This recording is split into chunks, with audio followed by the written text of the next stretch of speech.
Hi, I'm Gregory Pavlidis for ProfessorIt.com. Here we are again for another exciting chapter in the story of cash accumulation. Perhaps you remember my segment on maximum tax advantage contracts using IULs, Indexed Universal Life Contracts.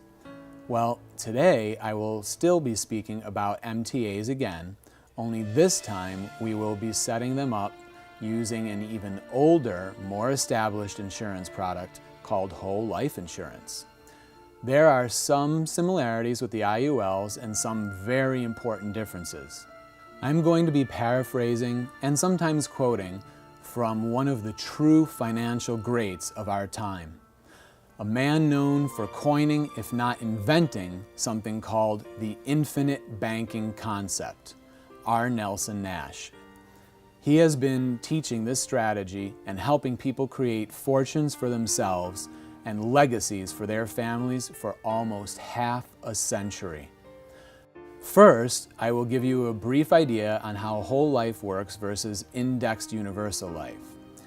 If you remember, using maximum tax advantage life insurance contracts will allow you to accumulate cash inside a tax-favored environment, much like what banks and corporations do when they purchase BOLI, aka bank-owned life insurance, and COLI, aka corporate-owned life insurance.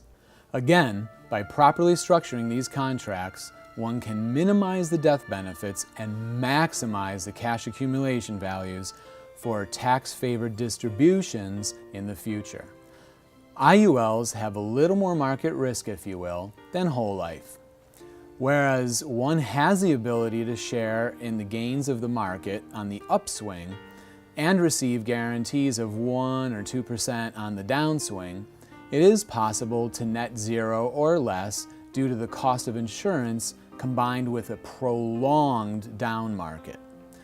Though, overall these contracts perform well and are certainly safer and more secure than stocks, bonds, and or 401ks, 403bs, and such, whole life is even safer and more secure than IULs. Why?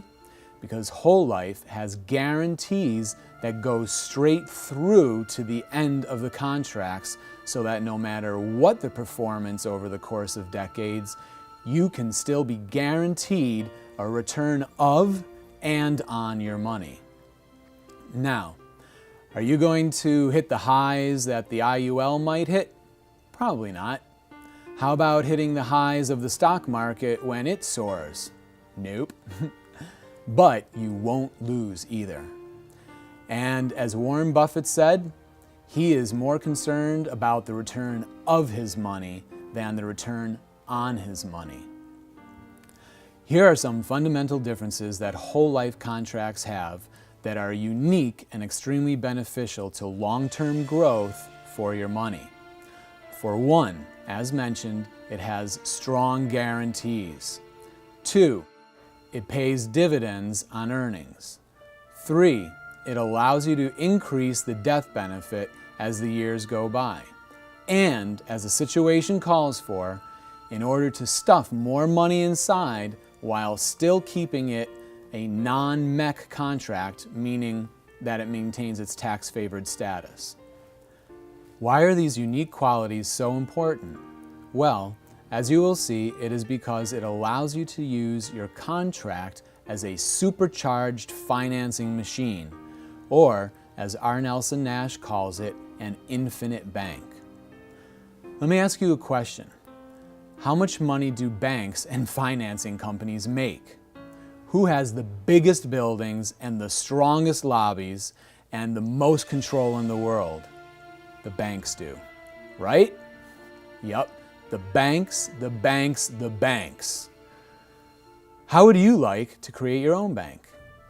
Do you think it would benefit you to borrow from yourself and pay yourself interest instead of the banks? No, you won't be able to qualify for trillions of dollars in bailout money, sorry.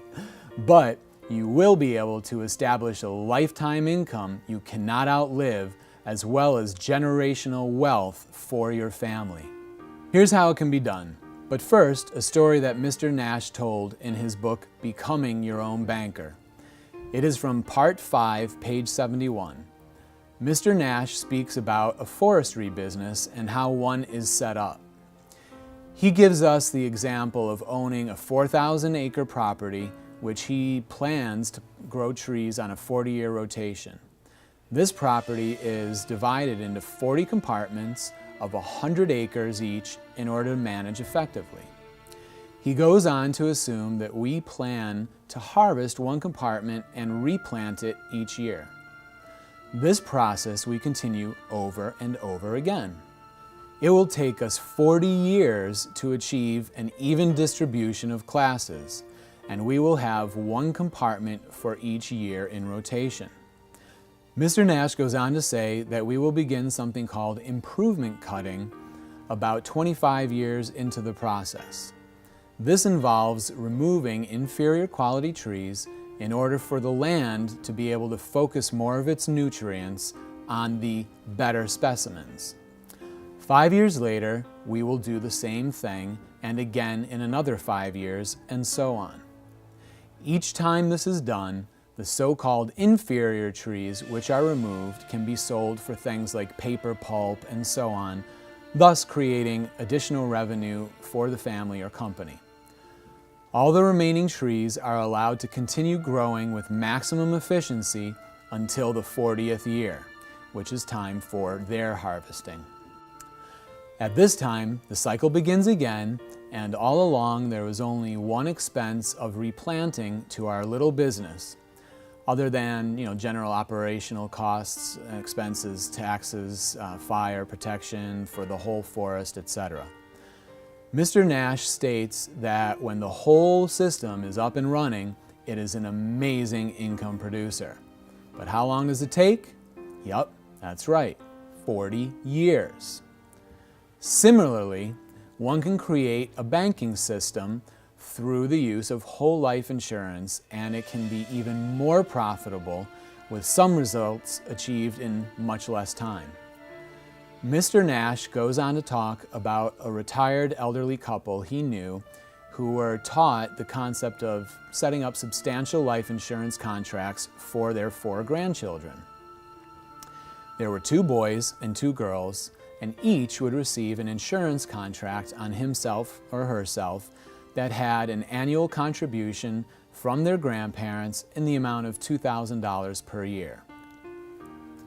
Each newborn had this premium amount paid into his or her contract until the age of 22 years old. Remember, these are properly structured whole life insurance contracts set up specifically to minimize death benefit and maximize cash accumulation. Another unique quality of the whole life contract is that after the 22 years of contributions, the base premium can now be paid by the dividends. Then, as briefly mentioned earlier, surplus dividends can buy something called paid-up additions in order to increase the death benefit, which in turn will allow for the stuffing of additional cash inside these policies without the tax ramifications of creating a MEC, or modified endowment contract. Therefore, as you may have surmised, these policies can continue on without any additional outlay, and still the death benefit and cash values will continue to grow throughout the years. In Mr. Nash's example, using the company he used, one grandchild would have a cash value of $101,360 at the age of 22.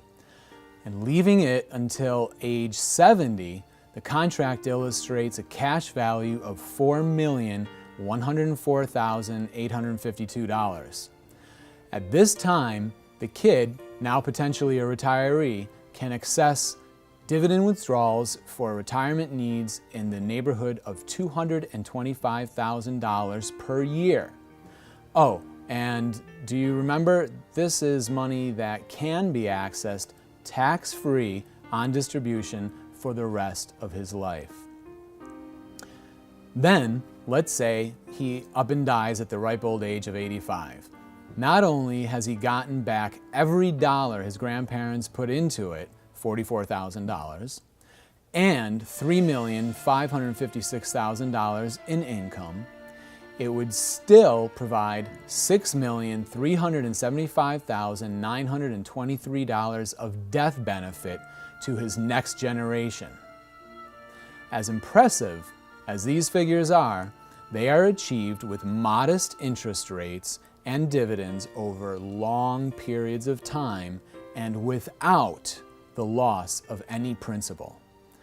That is one of the main keys: no loss. Recalling Warren Buffett, who said that he is not so concerned with the return on his money as he is the return of his money. Now, delving a little into the infinite banking concept, we can see that if the insured, beginning at age 22, will use the contract to finance all his car purchases using the cash value in his whole life contract and pay himself back exactly what a finance company would charge him, including down payments, etc., the cash values and death benefits would be much, much larger, as would his retirement income. If, in addition to financing his cars this way, he finances his house or houses, as cash values allow, again paying back closing costs, monthly payments as amortized for mortgage purposes, and so on, the cash values would really explode. Again, this is conservative. It is only what banks do to make zillions of dollars off of us. Why not do it for yourself? I really hope you understand the power of what you are learning here today. These are techniques that banks, corporations, and the super wealthy use to accumulate their wealth and to make sure it passes on to subsequent generations. It's not new, and it's not a secret, at least not anymore. Here is one more little fact for you that the super wealthy do. Imagine you had $10 million that you wanted to leave your children or grandchildren. If you just let it go through probate or even pass on as requested, in your will, up to 55% could be eaten up by estate taxes.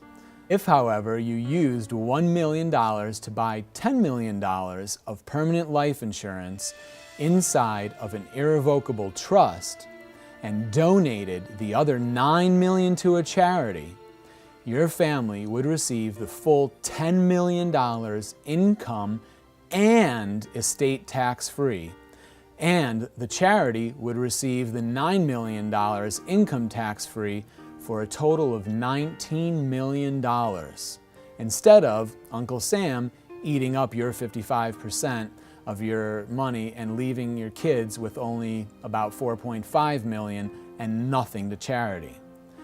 Are you getting a taste of the true and simple power of permanent life insurance? Good, I hope so. This is Gregory Pavlidis for ProfessorIt.com. Thank you very much and have a great day.